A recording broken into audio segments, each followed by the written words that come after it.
This is the 1913 model Underwood 5 typewriter. With the Underwood 5, there was numerous different variations, just small changes over the years. And one of the things that they changed was the shift lock mechanism. On this 1913 model, what you have is a left and right shift key. And the later models had a shift lock key above the shift key. But on this one, what you have is this brass knob.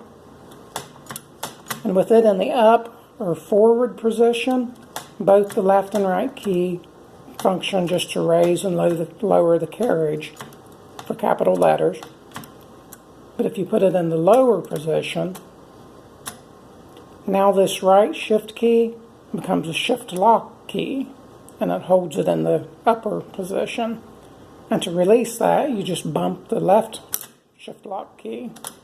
So when you push the right shift lock key, it locks it for capital letters, and then you bump the left one to unlock it.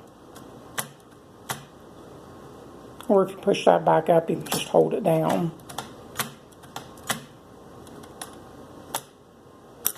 That's on the 1913 Underwood 5 model.